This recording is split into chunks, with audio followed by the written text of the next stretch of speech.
Hello there. Guess who's medically allowed to jump again? This guy. Hold on, I need a costume change.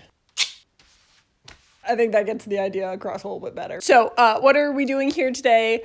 I may have gotten a new thing. I don't want to talk about it. So, if you're new here, run. I'm so sorry. Long story short, a few months ago, I had knee surgery. In the time I was recuperating, someone I know very kindly sent me a little care package. Inside, there are 5 books with absolutely no request, explanation, or context. Just a bunch of books showed up at my house. That was about 10 weeks ago. And I've just been sucked into a wormhole this entire time. How do I even go about explaining this? You like gay things? A few of you out there might already know that this is a little rabbit hole that I've tripped and fallen down. Mostly, I post art about it on Tumblr.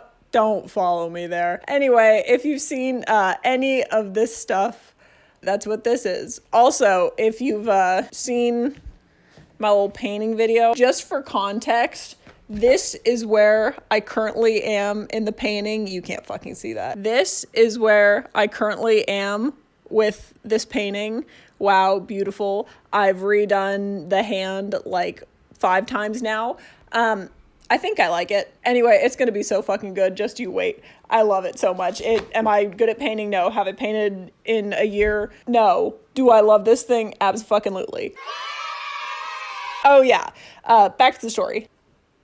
So have y'all heard about a little thing called Danmei? I got sucked into the void. The books, by the way, were Modao, Grandmaster of Demonic Cultivation. Those were the books that were sent to me.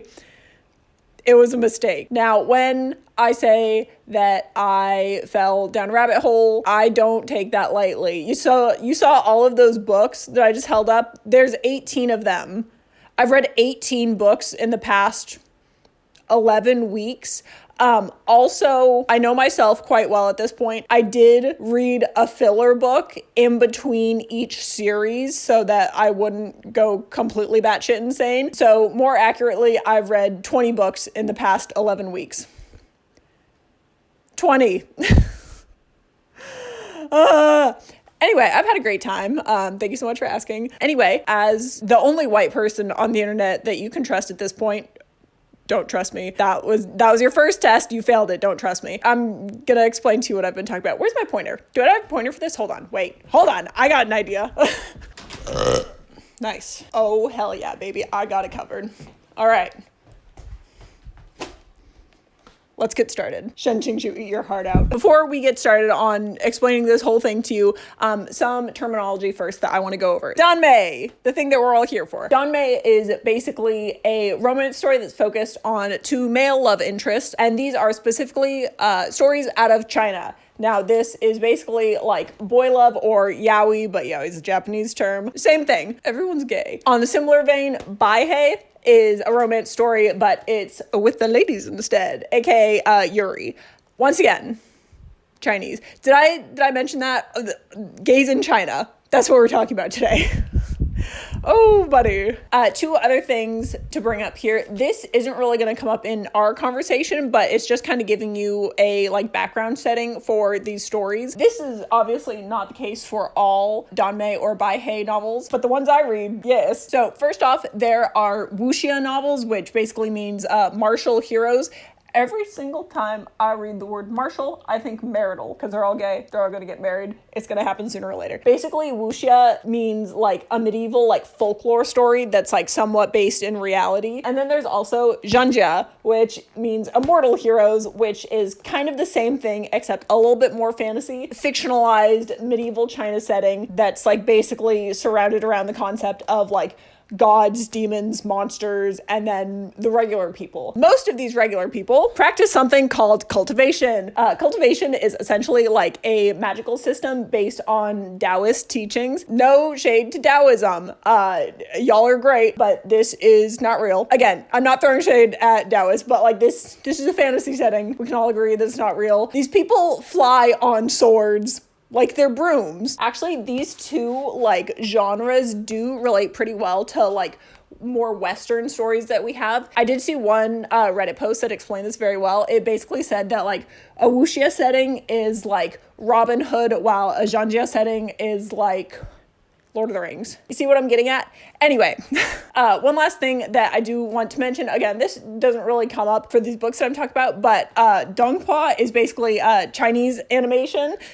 Same thing as anime, but again, anime is Japanese. And then manhua is Chinese comics, or the Japanese equivalent is manga. Don't really worry about it, but you can now be educated instead of sounding like a fucking jackass who calls something Chinese anime. What's that Chinese anime? The one about Heaven's Blessing or Heaven's Gate? Identical. Last but not least, just MXTX. If I say MXTX, I am talking about Mojian Tongshui. She is the author of 3 of, if not the most famous Danmei novels, those being Heaven's Official Blessings, Grandmaster of Demonic Cultivation, and the Scum Villain Self-Saving System. These are a lot of words.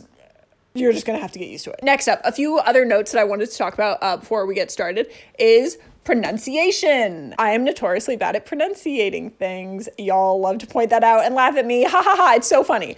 It kind of is funny. I'll give you that. However, I am going to be trying my best to pronounce these things. I do not speak Mandarin or Cantonese. So if you do speak Mandarin, please tell me if I'm doing anything wrong. You can tell me if I'm doing anything wrong. Anyone else, do not clown on me. I'm trying my best. I will say that in the back of all of these books, there is like a little pronunciation guide. I'm going off of that, and also this lovely video from a wonderful creator on TikTok who went through and pronounced every single character's name in these novels. There's a lot of characters. Oh my God. But if I do fuck up, ignore it, okay? Clown on me. Do it. I don't care. Bring it on. I'm sending a lot of mixed messages here. A little note on censorship. If you were like me, you would know very little about like government regulations in China, except that they, in fact, do not like gay people publicly. That's their public stance. Homosexuality bad. However, that is not the case here. I was under the false impression that these being novels from China, that they would follow the same sort of like censorship ideals that the government upholds. I was wrong. That being said, if you are of an impressionable young baby age, first of all, get off the internet, run, get out of here. But if you're an adult or a young adult, just know that there's some horny things that may or may not be happening in these books. There's not a ton, I'll give you that. It's not insane. Also, if you've seen any of the donghua for these, or you've seen The Untamed is another juggernaut of a show in China. I think it has like over 9 billion views. That is based off of the book Modazushi. If you have only seen that show, you might think, wow, what a couple of good friends. They must be really good friends. Again, that was a censorship. These two are fucking. Anyway, next up, note-taking. I would strongly recommend, if you are going to be reading these books, you take some notes on the characters. It's not extensive, just literally like write down their name and then which one they are so that you can keep track of them, because oh my fucking God, there are so many characters and everyone's names are like the fucking same thing. And especially in Modao, they have like courtesy names and non-courtesy names and then nicknames, and like a single fucking person can be known by like 8 different names. It's very confusing. Another pro gamer move that I have for all of you is that inside all of these books are the most beautiful illustrations you've ever seen in your life. If you are anything like me, you will be tempted to go look through the pictures first because, hey, I haven't read the books. I don't have any context. I don't know who these characters are. It won't be a spoiler. Don't do that. It will be a spoiler. I've done it every single fucking time without fail. Last book I read was Heaven Official's Blessing. I thought I was in the clear. I thought I was home free. I looked at the next picture, wrong. Every time. Some overarching themes that are like common throughout all of the books, especially the ones from MXTX, basically like the like long-lasting consequences, whether those be positive or negative, of just like being a good fucking person and doing the right thing, whether it gives the correct results or not. And also it just like talks so much about like the ramifications of basically character assassination, whether it be self-imposed or like thrust onto them by others. These books are so good, but like they're painful. They're gonna hurt. Speaking of pain, if you are sensitive to any topics, I would check for content warnings. You think you're having a jolly good time frolicking through the fields? No, landmine. Landmine after landmine after landmine. If you think you might not be able to handle sensitive subject matter, I would check first. They're great books. I would recommend you read them, but maybe check first.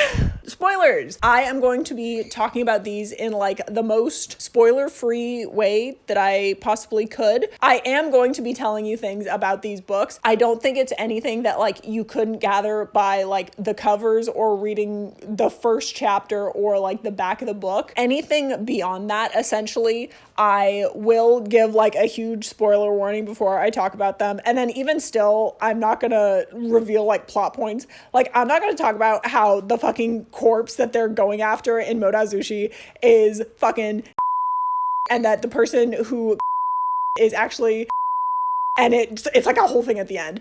I'm not going to be saying that because that would be an asshole move. I want you to read these books and I want you to like them. You're going to like them. Pretty much spoiler free most of the time. If I do put in spoilers, you will know about it. One of such things is that all of these are Danmei books.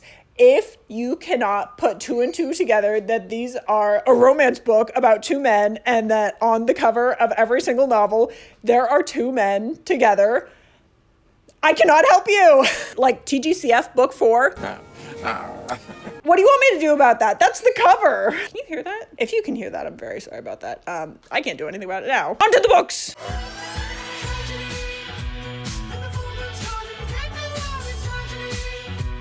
First up, Grandmaster of Demonic Cultivation, aka Modazushi, aka MDZS. Oh my fucking god. Okay, so the rundown on this book is that it's essentially about a slain war criminal who gets resurrected and then has to solve a murder mystery while trying to avoid being caught as said resurrected war criminal.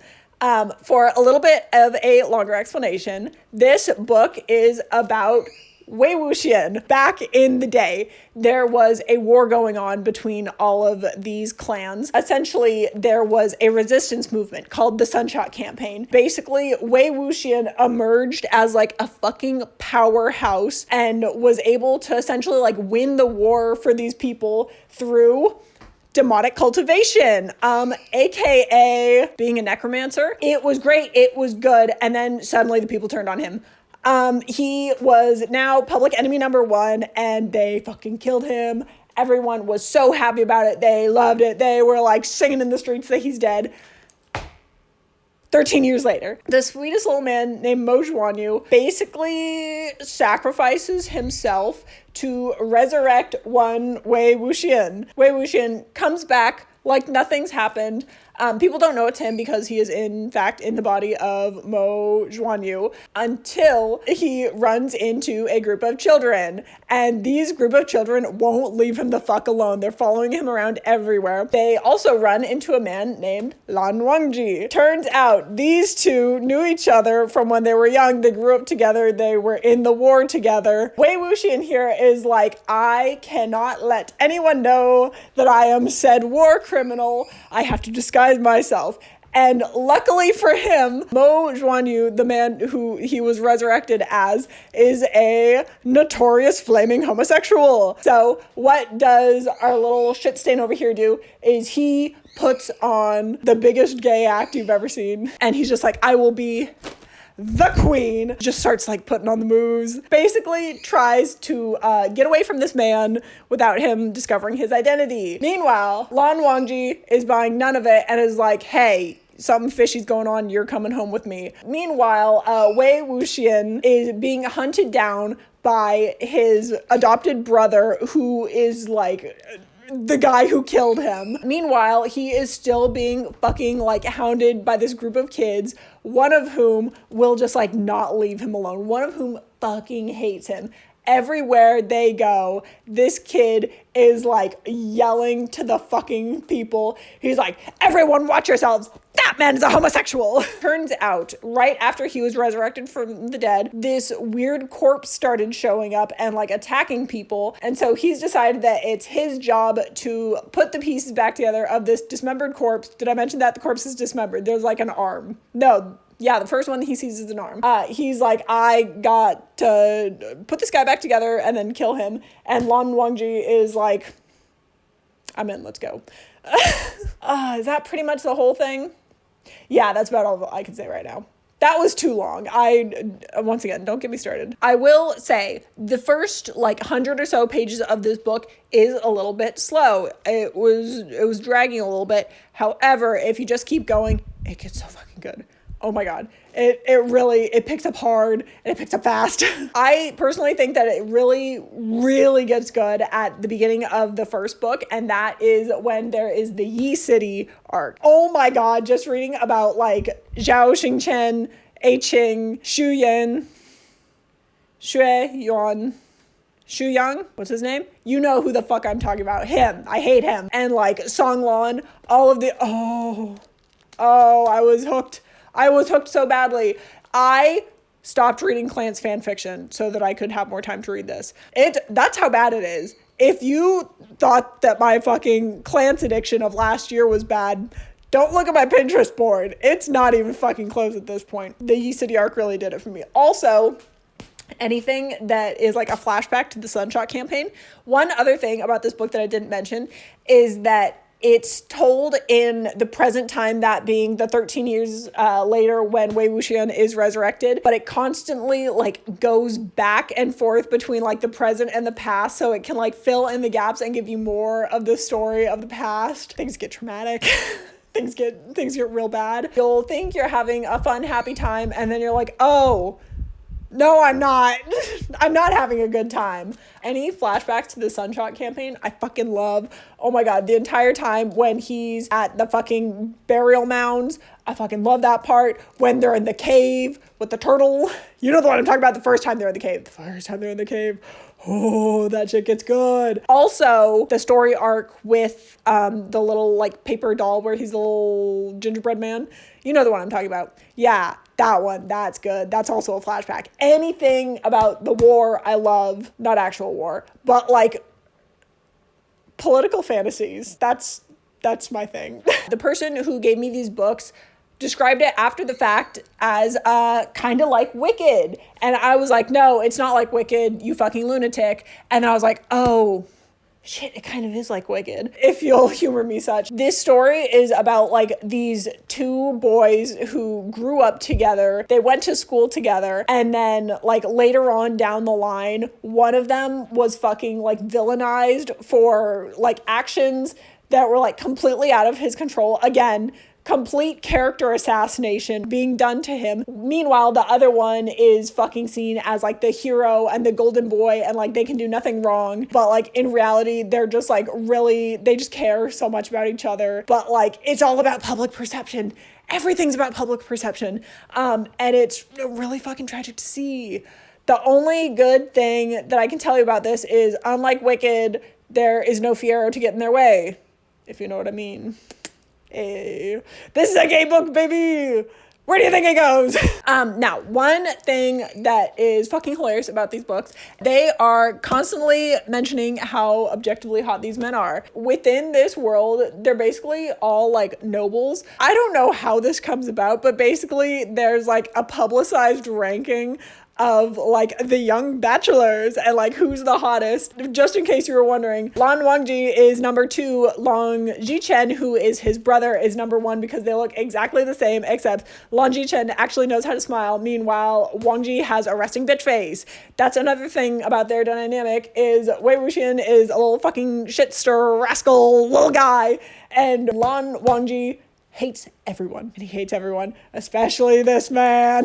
WangXian is, I think, number 4. Who's number 3? I don't know. Zhang Chen is, I think, 5. Who's 3? Who's the guy? The guy that Jin Zishuan? And it doesn't matter. I'm getting off track. Anyway, the men are hot and you're gonna know about it. As I have mentioned previously, this series is so silly, so fun, so wholesome, and it's so much so that it also makes you forget about the crippling trauma that all of these characters are enduring. These are children in a war, and then 13 years later, guess what? They're still traumatized. Things go badly. People die. I have a fun time, but like in like a hostage situation sort of fun time, you know? Like, I would not recommend this to anyone, but also I'm here giving big old presentation, recommending it to you. You feel me? Great. I know we will be talking about a lot of books here. However, this one's my favorite. It is so goddamn good. So much so that immediately after finishing these, I basically mentally blacked out and then came up with an entire animatic for these two. By the time this video is going to be released, I'm going to have that animatic done. I started that animatic in January. I fucking nailed out all the thumbnails immediately. I have everything planned. That was within a few hours. I have not touched it since then, but I have been thinking about it constantly. Anyway, hopefully I have it done by the time I post this. I will. I'm going to wait till I have both of these done. If this takes a long time to post, that is why. Anyway, it's the story of these two flaming gays set to Senses by Miko. In my head, it looks good. You have to know that I think it looks good. There. Now I'll have to stay here and enjoy myself. I'm not even gonna think about you-know-who and the you-know-what doing I don't care. Just gonna relax. Anyway, I'm not gonna choose favorites. But I am. It's these two. I love it.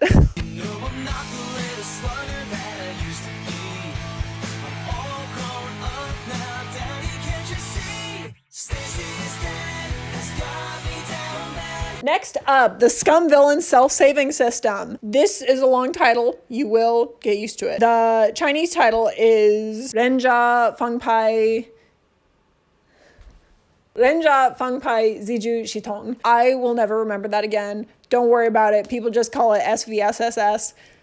You're good. Also, Scum villain. That's what they call it. This book is basically a 21st century loser gets isekai'd and wakes up inside the story of a Chinese web novel that debuts online that he fucking hates. And he shows up there as the villain. Uh-oh. So he is like, fuck, I gotta try to change the plot because this man gets got, let me tell you. Things do not end up well for him. That's the short answer. The long answer is we got Shen Yun here. Shen Yuan, a guy who, again, he is reading a horny web novel called The Proud Immortal Demon Way.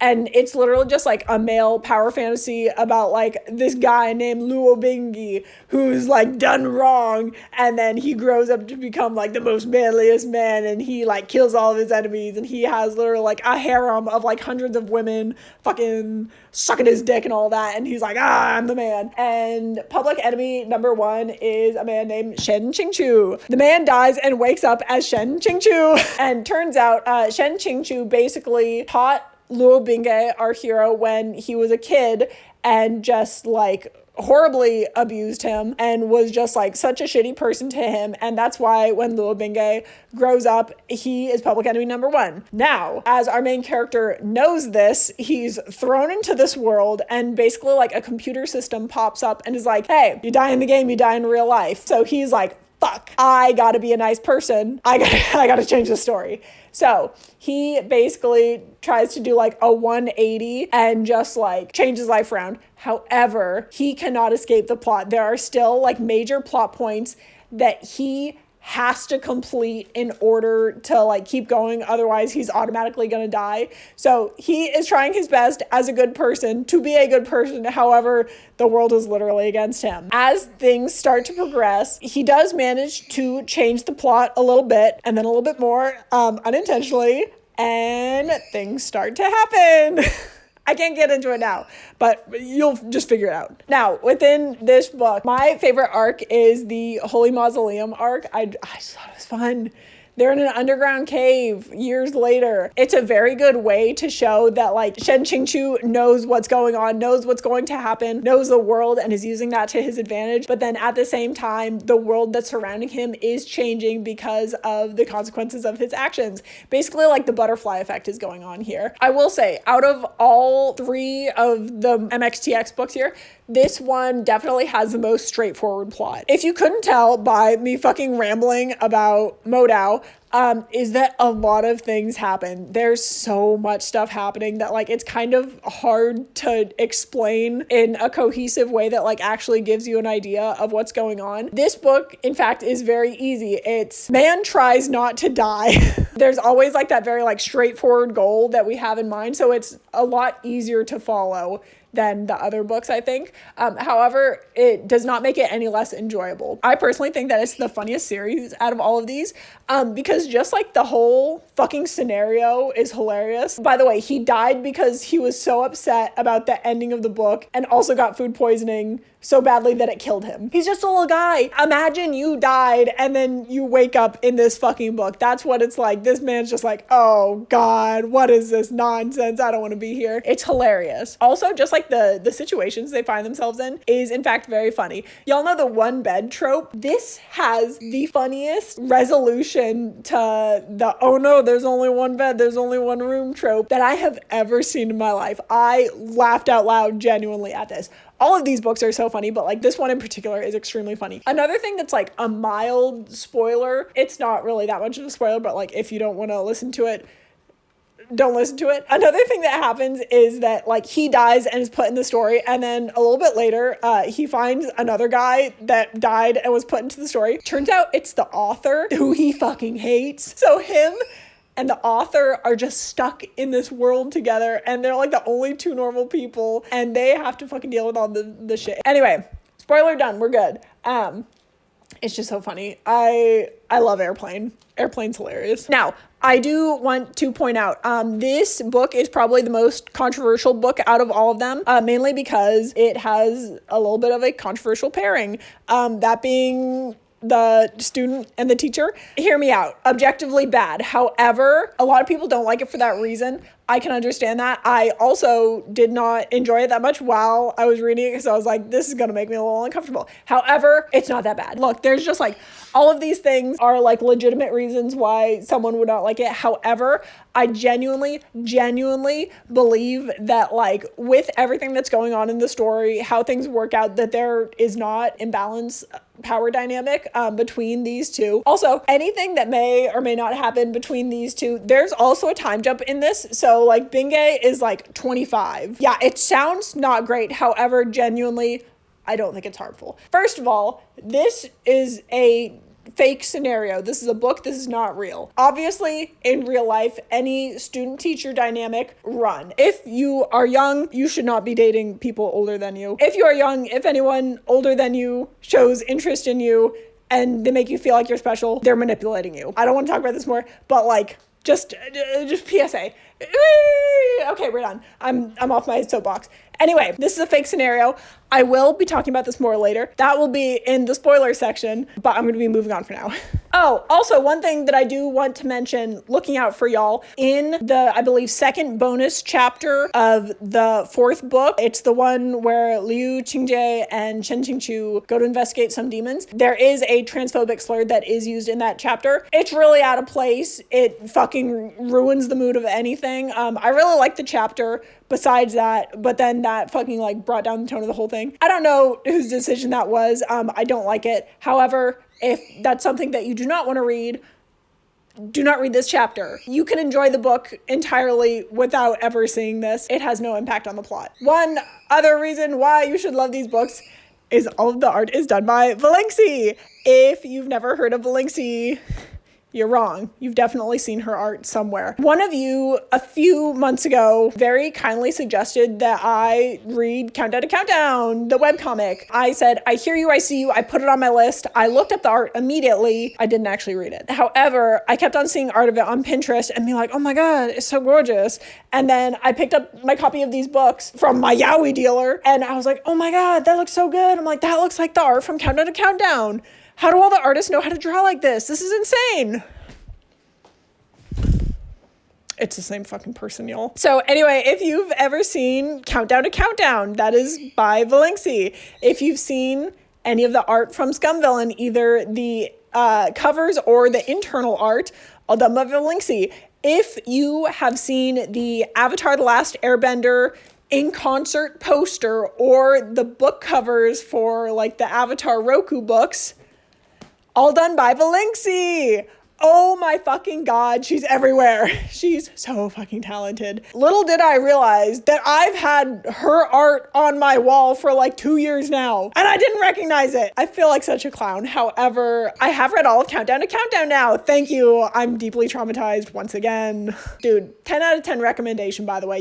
Gold star for you. Oh yeah, one last thing. Again, if you do not like the pairing in this book, not to worry about it. Our gal WangXian here has so much art for Shen Qingqiu and another man in this book that they ship together, and also two ladies that they ship together. Hey, let's go. There is so much fucking fan art that she just makes on her own, but once again, she's also the official artist, so it looks like official art. Oh my God, I fucking lost my mind. I love that art so much. Her art is so good. By the way, when I got these books, once again from my yaoi dealer, I was leaving the bookstore. I turned it over and I saw the picture of HuaLian on the back of the first book. I actually screamed in the middle of the street. I'm not joking. Anyway, the art is so beautiful. Oh my God.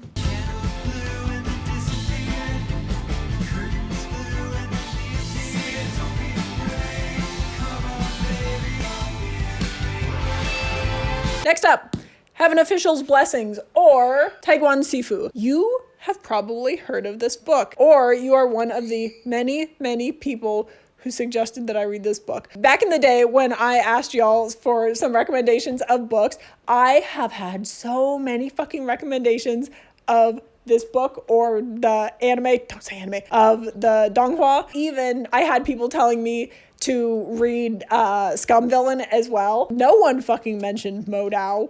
What's going on there? However, Peace and Love, I had no intention of ever reading these books or watching the show. Little did I know that a box would literally show up on my door and I would have no choice but to show up here today. Long story short, I loved it.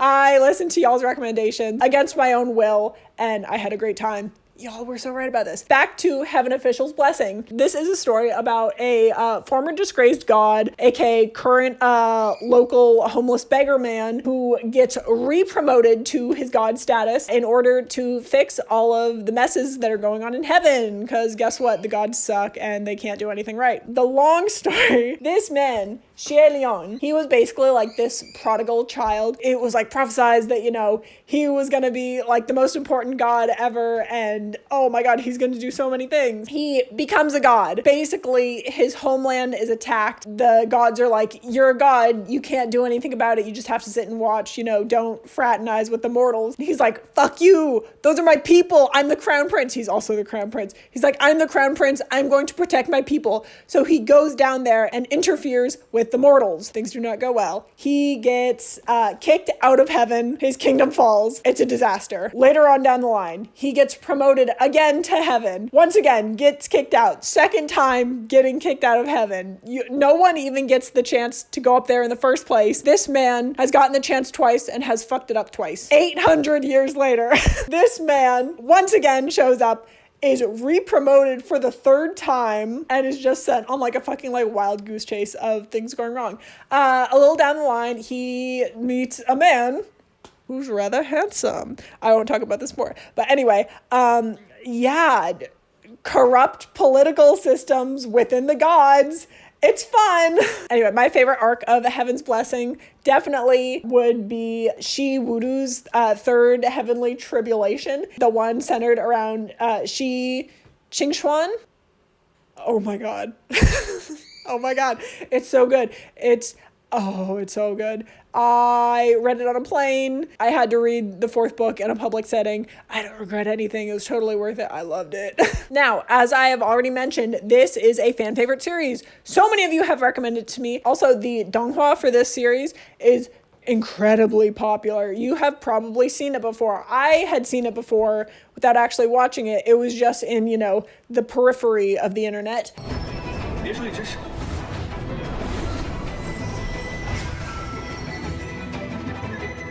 条狗命，在这里也一钱不值。 All of these books have donghua, manhua. There's like audio reenactments of the books. They're also beautiful. Again, Modao has The Untamed, which is a fucking ridiculously popular live action show. I think there's like rumors about this being turned into a live action show as well. Chinese officials shooting themselves in the foot with the no gay rule because they're all so gay. You're making things harder for yourself, honestly, but you deserve it. Anyway, fan favorite series, I can totally see why. This one is also the longest series out of all of them. Grandmaster of Demonic Cultivation is 5 books long. Scum Villain Self-Saving System is 4 books long. Heaven Official's Blessing is 8 books long. This book especially, if you need to take notes for any of them, it's this one.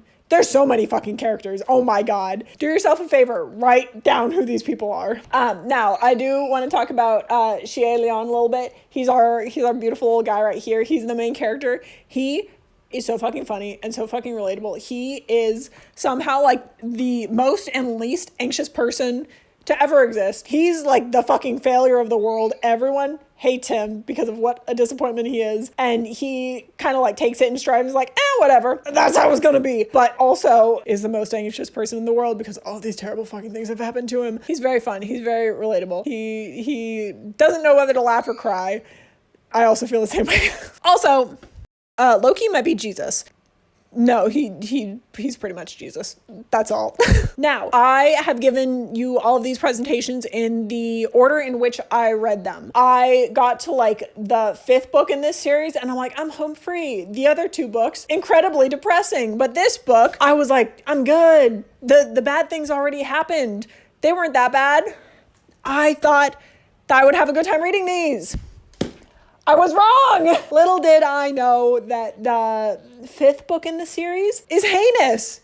It's horrible. It's the worst out of all of them. No, it might be the worst out of all of them. It's real bad. Again, look up content warnings if you're sensitive about things, but like things get dark. By the way, I was on book 5, like, I don't know, like last week. I'm still not recovered. It got bad. However, very enjoyable. I love the series. Go read it. Now, one last thing that I do want to add on a lighter note. For basically all of the characters here, a ton of people like to give them little, like animal characteristics because they're so fun. They're so cute. People like drawing anthropomorphized people with animal traits. That's fun. I love it. Everyone has agreed that HuaLian, our man here, he is basically like a red fox. I believe in the book at some point they did describe him as a little bit foxy. He's a clever little tricky guy, and he wears red all the time. However, I would like to give some of my own personal recommendations for this. Hear me out. Maned wolf. This is a real animal. If you didn't know, they're native to like South America. That's this man. It looks like a red fox, but fucking weirder and also lanky as hell. This man is weird and lanky as hell. It's even got like the boots to match his boots. Anyway, maned wolf. Thank you. That is all. The next day. And it does just turn into like a Voltron fight scene. There's also a Voltron fight scene in Heaven's Official Blessing that I didn't mention. Put this in now. There was a Voltron fight scene in Heaven's Official Blessing. There you go. Yesterday. Anyway, I wanted to take a little moment to appreciate all of the official and fan art for all of these books. Oh my god, these books are incredibly popular. All of the fan art for them is amazing. I found so many incredible artists through this who are just insanely talented. Oh my god. I will put up some of them here. Wow, beautiful, gorgeous, spectacular, amazing. If you'd like to go check out some of their art, please do. Also, a lot of just insanely beautiful animatics. A lot of them set to epic musical, but also non-epic musical stuff. Anyway, these animatics are so good. Please go watch them. I love them so much. Also, the official art are fucking gorgeous. Something cool that I've noticed is since all of these books were like published online and then they were picked up by a publishing company in the US, and that's how they have like English versions, is that people were able to read these before. So basically all of the artists that you see here were like fans making fan art of these works before they actually got published, and then they got picked up by said publishers to make official artwork. How fucking cool is that? I love that. Also, all of like the different translations have different artists for them. They're all gorgeous. All of the people I mentioned here are just for like the standard English versions, not the deluxe hardback ones. But shout out to those people as well. But I do just want to take a minute to appreciate all of the people here. First off, with Modao, we have Jin Fong, who did all of the incredible covers for the books. Oh my god, book 3 is my favorite. Also, book 5. Book 5 is just so good. All of the internal art for Modao is done by Marina Privalova. Oh my fucking god, girl! She also, I believe, does all of like the Russian translation art as well. I would be putting artwork up from here from like the actual books. Out of context, I don't believe these contain any spoilers. But again, if you don't want to look at them, close your eyes. But anyway, the artwork from Marina Privalova is just insane. It's so gorgeous. Oh my god, I love it so much. For Heaven Official's Blessing, cover artwork is done by Zhao Taiyong. God, it's so pretty. I would say for Heaven Official's Blessings, book 7 and book 6 are my favorite covers. Am I going to sound like a complete gooner if I also say number 4? All right, number 4 also is my favorite cover. I regret nothing. I have no shame. But God, they're all so beautiful. All of the internal artwork is done by Zelda CW. Oh my fucking God, their work is gorgeous. I love it. I love the like blend of more realistic styles with like cute, chibi, like funny comedy styles that they have going on in there. Now, last up, we have Valingxi doing the covers. Valingxi also doing the interior artwork. Valingxi paying my fucking taxes. Did I mention that I also bought stuff off of their website because their art is so beautiful? I bought the art book for Countdown to Countdown, and I was so excited that after I got it, I ran outside to go read it, sitting in the sun. Yay, have a good time. A bird shit on it. Right on Heather. I think the first cover is my favorite. I just really like the green. It's so beautiful. And then the internal art. Goddamn girl. How are you so talented? Also, within all of these, there's more artwork on the inside. So some internal artwork that's also done for Modao is by Mu, Wenwen, Minatu, Italy, and Zelda CW. Yes, this Zelda CW. Zelda CW also made some art for Modao. Also, Zelda CW, I just want to shout out that they have like an incredible little like zine story comic book that's basically like an AU where Mo Zhuanyu's like spirit when he dies and goes to heaven basically just gets to like flirt with the hot officials in heaven. It's great. It's so much fun. Not these heavenly officials, but like, you know, people in the afterlife. It's so cute. I love it so much. I didn't even realize that was the same person, but I was like, God, this looks a little familiar. It's the same person.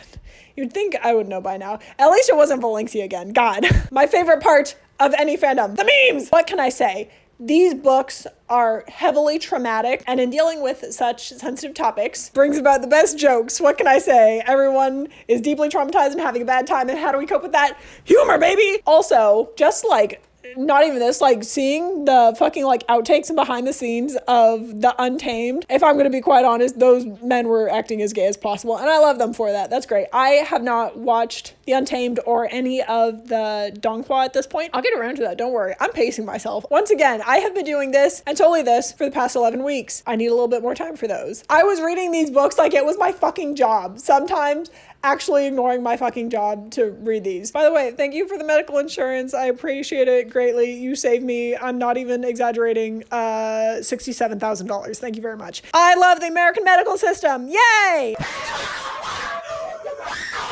Anyway, memes for you all. You're welcome.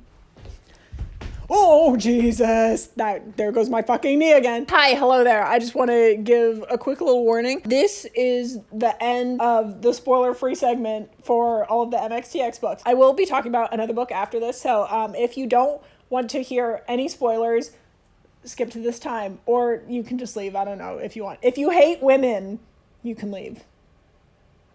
Everything that will be coming for the next few minutes is going to be spoilers. You've been warned. Hi, welcome to the spoiler zone. Remember how I said that earlier on I kept on looking at the pictures and spoiling things for myself because I was like, I won't have context. I won't know what it means. These are the pictures that I saw. Anyway, with that out of my system, I am here to defend BingQiu with my life. This is the controversial pairing of Luo Bingay and Shen Qingqiu that some people might not like. If you don't like them, that's fine. However, I don't think there's objectively anything wrong with them. It takes a little getting used to. However, I think it's fine. If you do not like BingQiu, I think that you also should have no right to like HuaLian. They have the same dynamic, that being HuaLian and HuaQing. I'm gonna lay a hard truth down on y'all. They have the same exact dynamic. They do. If you think they don't, you're wrong. Here's why. In Scum Villain, Shen Qingqiu, at the beginning of the book, saved Luo Bingay as a child. Once Shen Qingqiu took over Shenju's body, he immediately stepped in and was like, I'm not gonna let anything bad happen to this kid. That's fucked up. Later on, Shen Qingqiu becomes the mentor figure and basically like the reason for Luo Bingay to live. He's the person he looks up to. He fucking like idolizes him, and like the world circles around Shen Qingqiu for Luo Bingay. Later on, down the storyline, Qingqiu throws Luo Bingay into the endless abyss. Kind of bad, kind of not his fault. As a result of that, Luo Bingay is able to gain massive amounts of power and become like the male protagonist that we all knew he could be, but gayer. After that, years later, when Luo Bingay emerges from the endless abyss, we have Shen Qingqiu sacrificing himself to basically protect everyone else in the world. What a selfless man. What a good person. Now, after he sacrificed himself, Luo Bingay mourned him. He mourned him the entire fucking 5 years that he was dead. Also, the fucking 3 years that he was in the endless abyss, he never forgot about him. He still kind of loved him, but it was like mixed signals were happening. However, those 5 years after he sacrificed himself, Luo Bingay was so distraught. However, he did not give up hope. He did not give up on his love. He stole and maintained his corpse in perfect condition the entire time at great personal cost to himself in order to one day be able to resurrect him, because he was like, oh my god, I accidentally killed him. Shizun! Oopsies! Later on, things are good. Everyone's back alive for now. Luo Bingay has become this like absurdly powerful monster of a man, if you will. Shen Qingqiu, meanwhile, is the only person to like realize that he's not a monster, to treat him like an actual fucking person. The psychological impact that has on Bingay is immense, considering everything that they've gone through, considering Shen Qingqiu should think that he's a monster, but he doesn't. He's the only one that ever gives up on him. Last but not least, this doesn't really have to do with them specifically. I just think it is a little funny. They fought for their love in a mountain. These two fought for their love in a mountain. This is a reoccurring scene that happens a lot. Everyone loves dramatic scenes on mountains. Now, how does this all relate to HuaQing and HuaLian? I'm so glad you asked. Back in the good old days, HuaLian is, in fact, the person who saves HuaQing as a child. He catches him from the sky when he's falling. He literally saves his life. Later on down the line, HuaLian becomes the literal reason for living for HuaQing. HuaQing is like, I don't want to be alive anymore. Everything sucks. And HuaLian is like, live for me. Let me be your god. Honestly, that was more questionable than this for me. However, later on down the line, HuaLian fucks things up as he always does. Peace and love, baby girl. I think you're precious. You did fuck that up. It wasn't really your fault, but it was kind of your fault. However, he lost the war, which led to HuaQing dying, eventually reanimating as a spirit. He once again enters the kiln and gains a massive amount of power, kind of like things that happen here. Now, during the war, HuaLian is expelled from heaven in order to protect others. He basically knew that things were going bad, but was like, I'm going to protect my people. And he tries to, and it doesn't work. And the people hate him for it. However, HuaQing does realize that he like sacrificed himself for everyone else. Also, the stabbing. Remember when I said that I was suddenly not having a good time later? Because I got to the stabbing part. It was bad. While HuaLian was expelled from the heaven, he had no one trusting him. He had no followers. He had no one to worship him and give him power. HuaQing was the one person who worshipped him and mourned him the entire time and kept him alive. Cave of 10,000 gods? 10,000? All my man here. He had a long time to make all the statues and horny little murals. Like, he did, in fact, save his ass by being a little fucking horn dog freak. I love him for that, but it's creepy. Now, HuaQing is, in fact, absurdly powerful. He's one of the 4 Ghost Kings, one of the 4 calamities. Everyone is fucking terrified of him because he's a monster. However, HuaLian does not think so. HuaLian is like, you're a good person. I can see it. I can see something going on here, even if I don't realize it's gay. I can feel that you're a good person and you care about me deeply. I don't know why, but I can feel the connection here. Last but not least, they fought for their love in a mountain. Again, it happens a lot. Does it happen with WangXian? WangXian also fights for their love in the mountain. I love these things. As you can see, a lot of the story beats are the same for them. They did meet their significant others as children while they were older. I believe they don't say how old Shen Qingqiu is, but he's supposed to be relatively young. HuaLian was about 18 at the time when he met HuaCheng, who was about 8. Again, the age gaps are bad. They're apparent for both of these. Shen Qingqiu was maybe like early 20s, and BingQiu was like 13 when Shen Qingqiu was put into his new body. Also, as like a normal person, he was in like his early 20s. The only practical difference that I can find between these two is the amount of fucking like charisma that HuaCheng has. HuaCheng is a smooth talking motherfucker. He puts on the moves. BingQiu, on the other hand, is awkward. He's an awkward 25-year-old man baby who doesn't know how to express his feelings because everyone has shunned him for his entire life. HuaCheng, very similar situation. However, he has had 800 years of practice in order to woo his love, while BingQiu has only had 5 years. Things change. That's a long time. That's 40 times as long. It doesn't matter. It's so much time that it doesn't even make a difference. Basically, Sanlong has Riz, BingQiu has none. I can empathize. I do know that some people don't like BingQiu because he acts like a giant man baby. Hear me out. HuaCheng, also giant man baby. He just tries to put on a show in front of others, which does work. BingQiu does not try to put on a show. He's just himself. Be yourself. Another way that I would like to defend BingQiu is that Shen Qingqiu is just a guy. He's a regular guy. If anything, he has the least amount of power in this situation. Again, BingQiu, the most powerful man in the world, a demon lord, and Shen Qingqiu is just like a guy. Also, BingQiu is the one initiating everything that's happening here. He is like, my love, my life, come back to me. And Shen Qingqiu's like, hello? What is going on here? Where's my fan? I need my fan. Shen Qingqiu is out of it constantly, and BingQiu is the one that's fucking like hunting him down. Also the same going over here. HuaCheng is fucking hounding HuaLian the entire time. Have I mentioned this before? There are so many fucking characters, especially in Scum Villain. The names are so hard. There's so many fucking characters. I cannot keep them all straight. Everyone in this, except for Luo BingQiu, has like the first name Qing, Shen Qingqiu, Liu Qingche, Qi Qingqi, Mu Qingfan, Yu Qingyuan, Sheng Qinghua. I think there's someone else. It's so fucking confusing. Do you think there's a naming test? I wonder if there's a test out there that's like, name all the characters. I have to move on. One last thing that I do want to point out about BingQiu is that in regards to all of the former abuse that takes place between Shen Yu, the original villain guy, and Luo BingQiu, in one of the extra chapters at the end of the book. It's not in the paperback version, it's in the hardcover version only. If you would like to read it, here's a link to a Google Drive where someone just translated it on their own. However, there is a little scene where BingQiu is like, I knew you were a different person the entire time. I'm no dummy. I realized that like Shen Qingqiu is a different person than the abusive asshole who was like mentally torturing him earlier. So there was no like power dynamic there. Those were two completely separate people in his mind. And they are in fact two separate characters, but BingQiu just lays down the groundwork of like that abuse never occurred by you. We're being clear? Great, thank you. We're moving on. Now that we're done with those 4 fucking clowns, time to talk about WangXian. If I am nothing else, I am a WangXian fan. They're fucking perfect together. What can I say? I've said it before. Modao was in fact my favorite book, and these two are my favorite couple.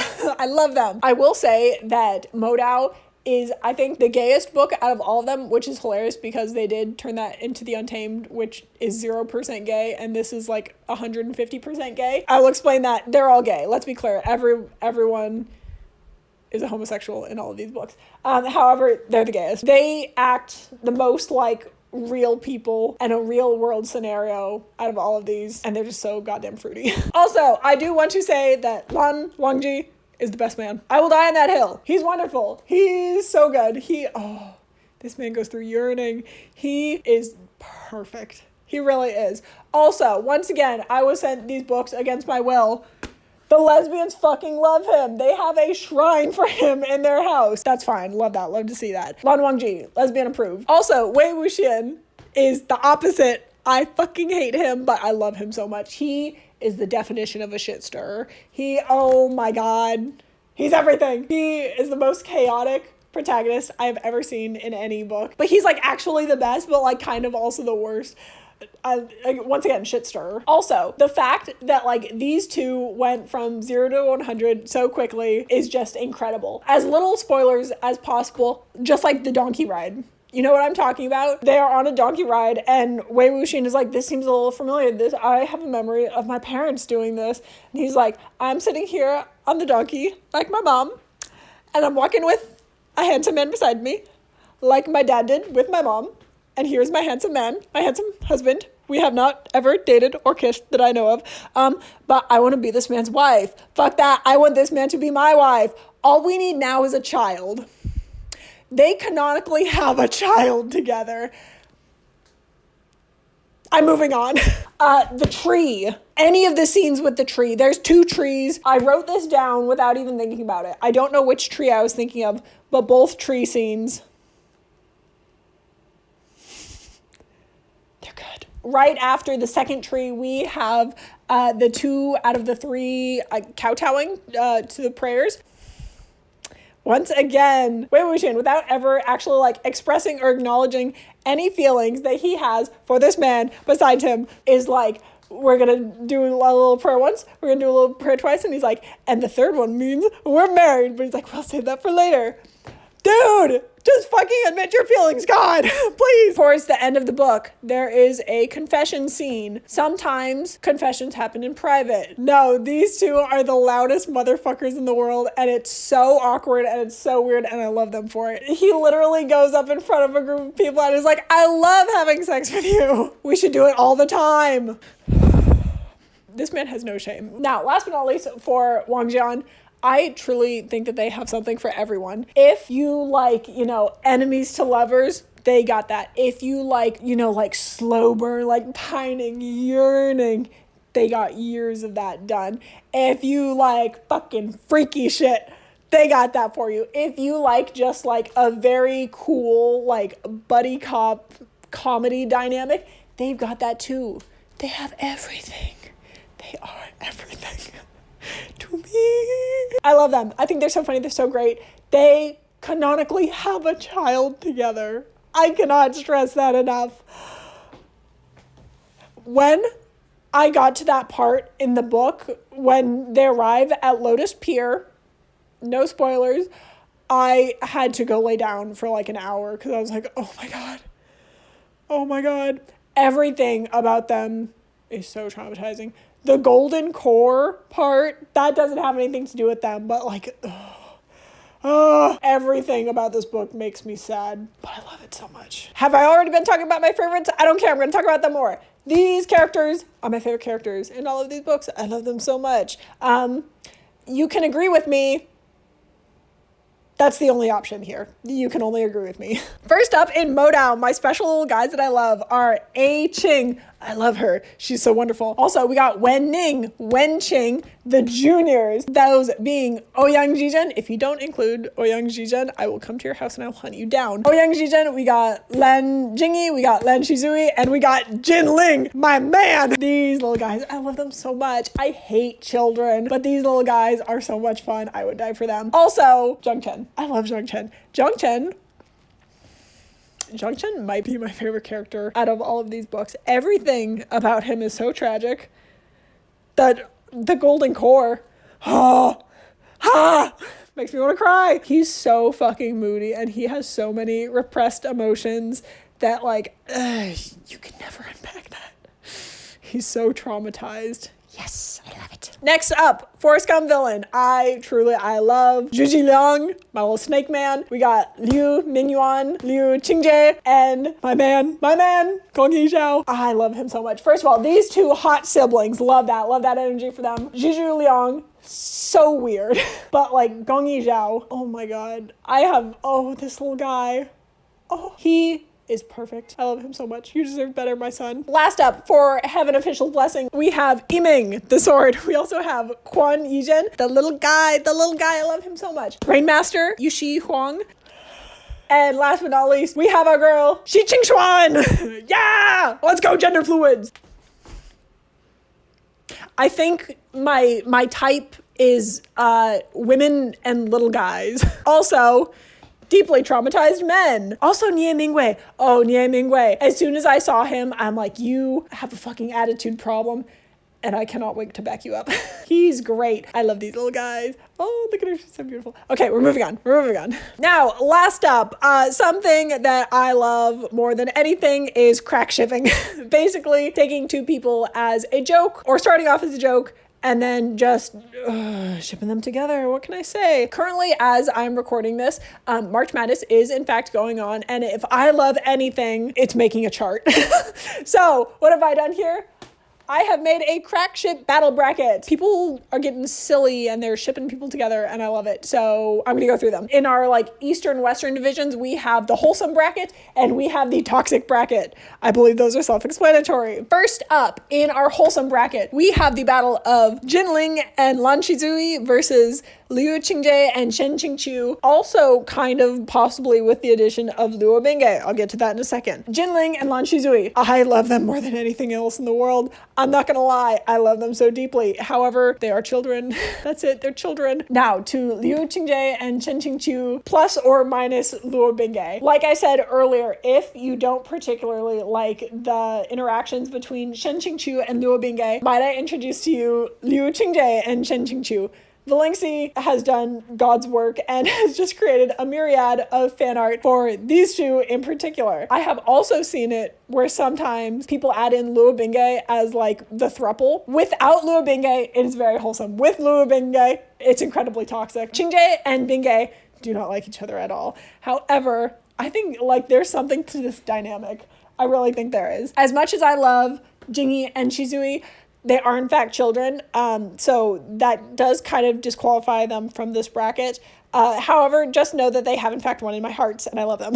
Next up, we have the fucking power couple of Shang Qinghua and Mo Beijun versus Zhang Chen and Lan Jichen. Shang Qinhuan is in fact the author of the book Airplane Shooting Towards Sky, and Mo Beijun is a character that he made for the express purpose of being hot, and is in fact his favorite character, and once he ends up within the world of Proud Immortal Demon Way, that being the book, just loses his shit. It's a self-ship if I've ever seen one. I love that for Shang Qinghua. Now, their opponents are, of course, Zhang Chen, my man, and Lan Jichan, being the older brother of Lan Wangji. I think this is so funny because these two never interact in the books. They have one scene together of like the climax of the book, and that's it.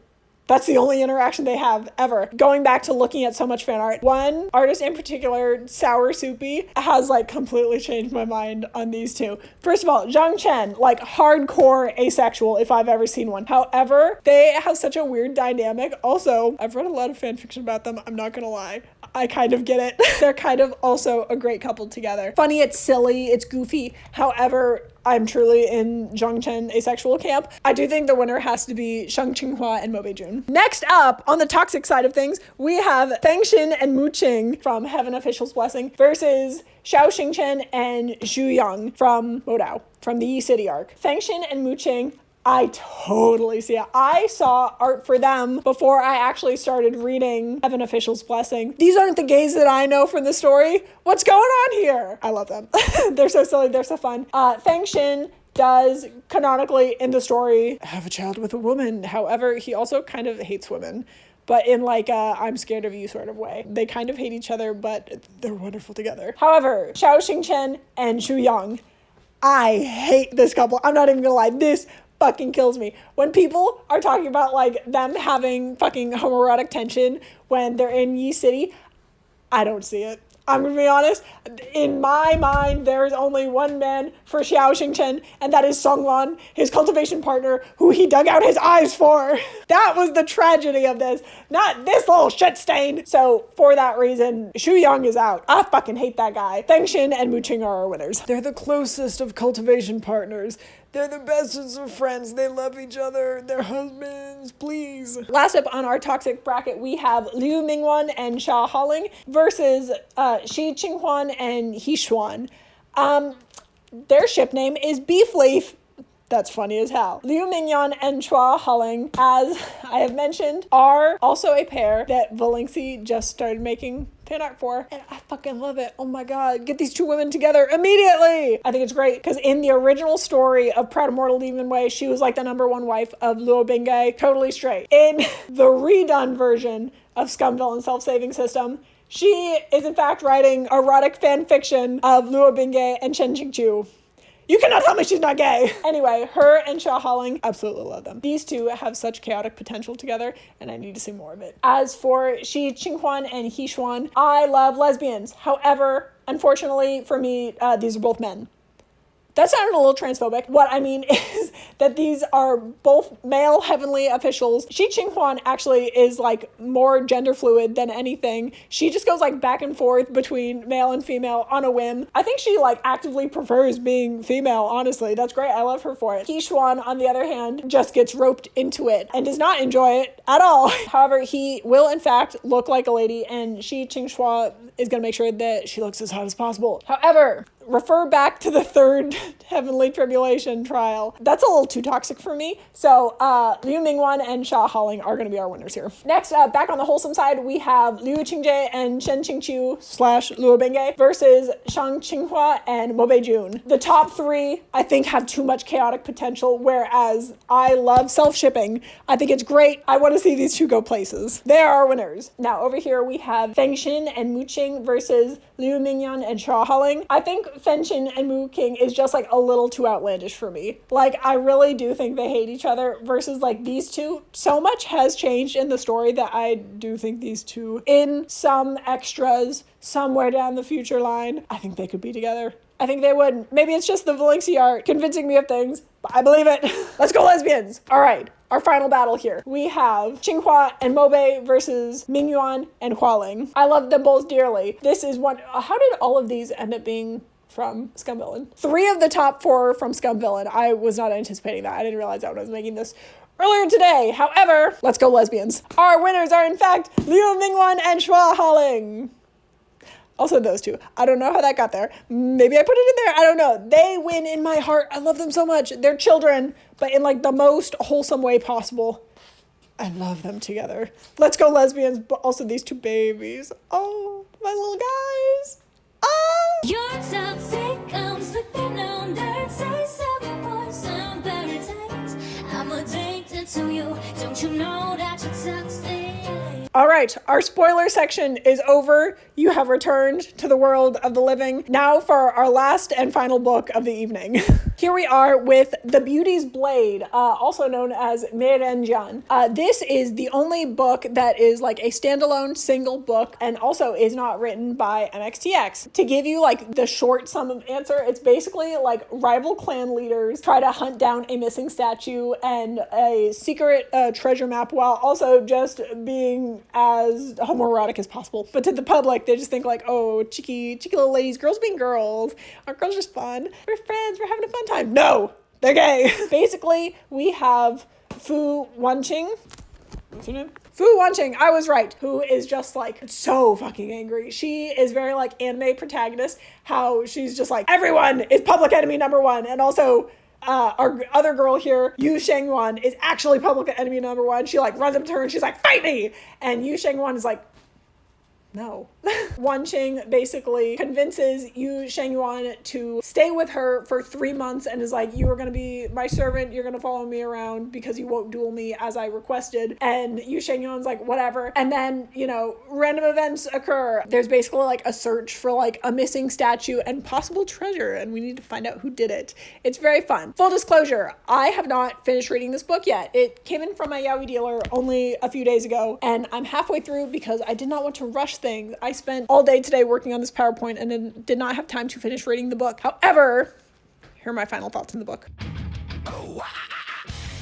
So far in reading it, it does have like a very funny, like one-sided enemies to lovers dynamic where, like I said, Wanqing is like, I hate you, I'm gonna kill you, I'm gonna love you. And Shengyuan is just like, whatever. She's like, I don't care. I don't know what's going on. She's like, I'm just gonna read my book. Leave me in peace. I also think that, like, compared to the fucking behemoths that are MXTX's books, this is like a very easy introduction to the world. It's one book. It's a tight 380 pages versus TGCF, which is no joke, 3,500 pages long. If you want to just, like, you know, dip your toe into the world of by hand Danmei, I would say this is a pretty good place to start. Things are very fast paced. Again, compared to the 5 to 8 books of the other series, it's just one book. It's so easy. You can be done with it in a day. Also, wow, look at this cover. How gorgeous. I picked this up and I was like, oh, ladies, I love ladies. I wonder who made this incredible, breathtaking, beautiful art.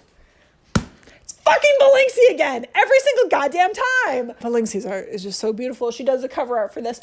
Also, the internal art is done by Yiling, who also did an internal art for Modao. Also, all of the inside illustrations is done by Gravity Dusty, who just, oh, they're gorgeous. I love them. Now, something that I may have mentioned earlier, but probably cut it out, is that currently this is the only Baihei novel that is, like, officially published in the US. You go onto the Seven Seas website, that's like the publishing company. They have like 48 different Danmei options to choose from of like different series they've published. If you look at their Baihei, it's one option, the one book they've published, and it also came out like 5 months ago. Good news is, I think it was popular enough that, like, they've basically said that they will be picking up more Baihei books in the future. There is like an insane oversaturation in the world of yaoi versus yuri, which I think is very interesting, also considering the target audience for most of it is women. It's fascinating. Anyway, to support the ladies, please. And with that, we're done. I've talked for far too long, as usual. Anyway, I've fallen so far down a rabbit hole. I've had such a good time. I will not shut up about these books forever. I really had a good time reading them. If you have any recommendations for other books for me to read, please let me know. I would love to check them out. No promises that I will get to them. Every single recommendation that y'all have given me so far, every single one I have put on a list, and I have spent like the past 9 months trying to work through all of them. This has sidetracked me like 3 months. These were 2 of those recommendations. There's like another, I don't know, like 40 or so, but I am working my way through those. No promise that anything here I will get to, but I will try my best because so far, y'all have been sending out fucking bangers. Again, like, y'all have recommended Heaven Official's Blessing. I love that. Y'all recommended Scum Villain. No one recommended Modao. How dare you? Countdown to Countdown. I fucking loved. Everything else has been bangers so far. All gay, all tragic. I've had a horrible time. However, it's wonderful. Anyway, I have nothing else to say now. Everything is running out of battery. I need to go lay down. Okay, bye. Happy homosexuality to you all. Yay! They have a kid together! Come on! Well, look who's back. Time to test my knowledge. This is gonna go so badly. Do you like my hat? I made it. Did I talk about this earlier? I don't know. Anyway, all right. We have a lovely quiz from Sporkle, as always, from Starguy69. Great name. Oh no. There's so many ads. No. I don't want your cheese. I'm vegan. My shame stack for moral support. Don't you let me down on this one. I'm gonna let myself down on this one. All right. 113 characters. 15 minutes. Oh, fuck. I'm not gonna be able to spell any of these. Doesn't matter. We're going. Let's go. Oh, God. Oh, this was a mistake. Okay, we're going. Why does not?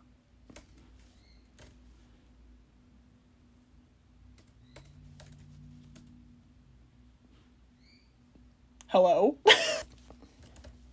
Oh, LunGichen, spelt that wrong. Lon Kieran. They give you hints. That's great. That's so nice. Junior disciple. Lon Shizui. Shizui.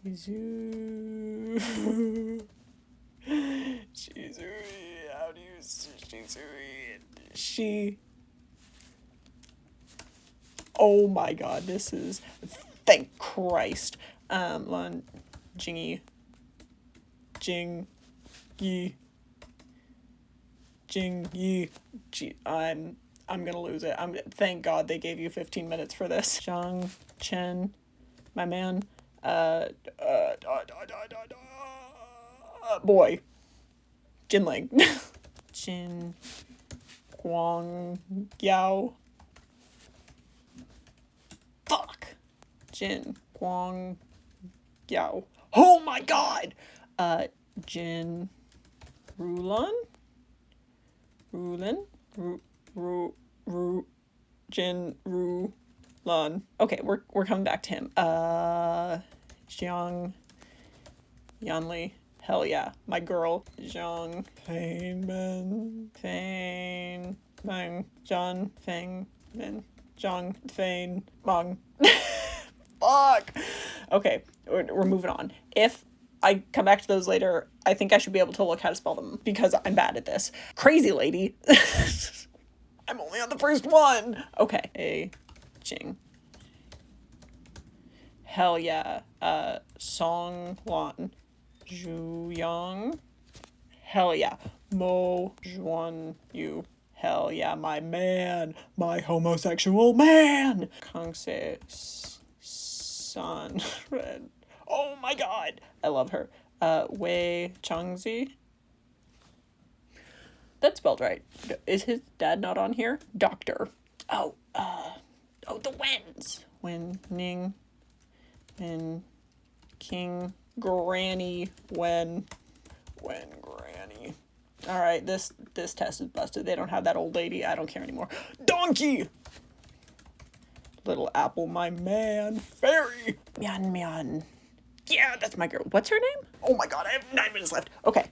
Lock in. Okay. Luo, Bingyi, Qi, Qingqi, Shen Yuan, Mobe. Shang, Qing, Huan, Yu, Jing, Mu, Qing. Oh, there's another Mu, Qing, Fan, Liu, Qingje.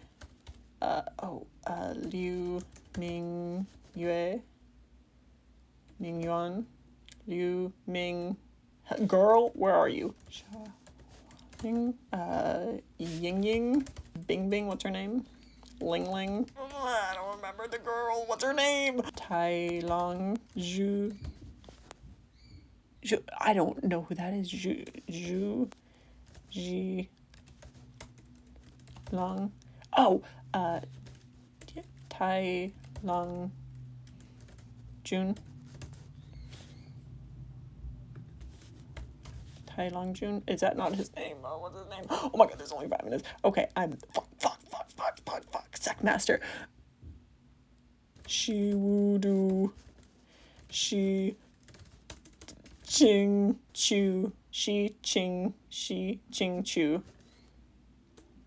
Fuck, Windmaster. No. Xie Yan Ching He Xuan. Who knows? What's the guy's name? The guy. Lin. No, what's his name? Oh my god. Feng. Wu Qing Feng Xing. Yi Zhen Yin Yu Shi Huang. My girl. Ghost. Yong An King. Oh, Lang Quan Long Chang Ju. Ling Wen. Who's the guy? Who's the main guy? No, the bad guy. What's his name? Not a bad guy. He's not a bad guy. You didn't hear that from me. Ghost. Oh, Key.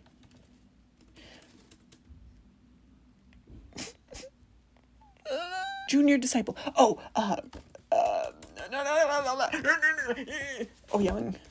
Young. Ji Zhen. My man! So many. This is not going well. I thought I was going to do better than this. I really thought I was going to do better than this.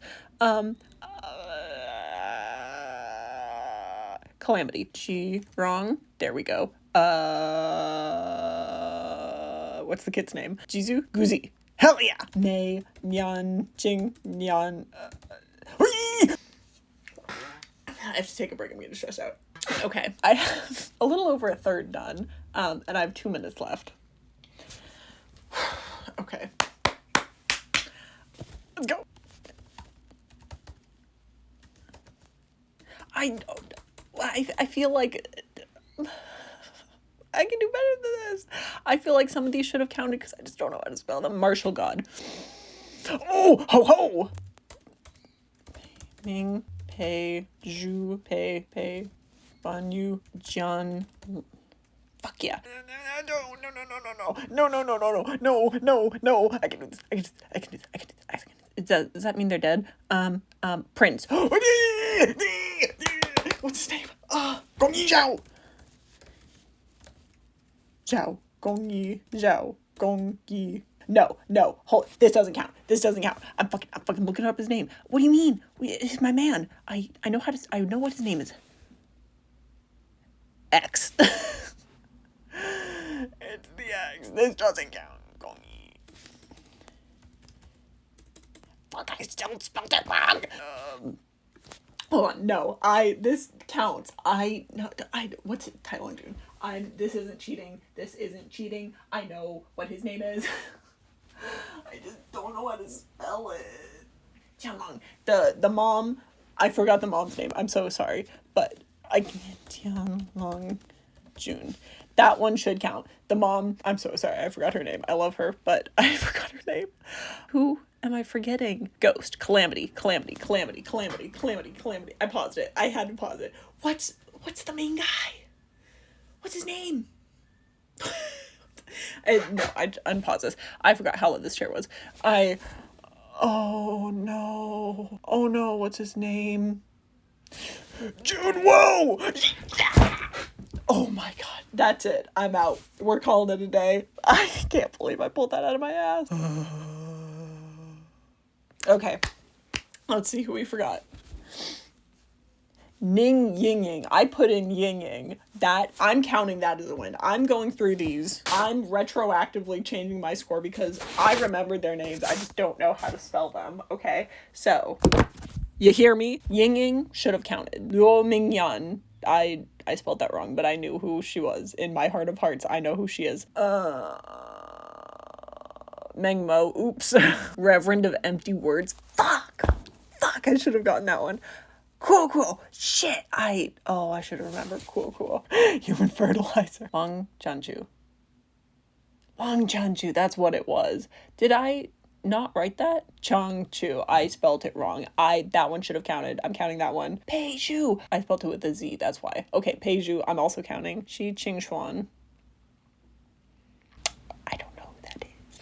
Zhang Feinmen.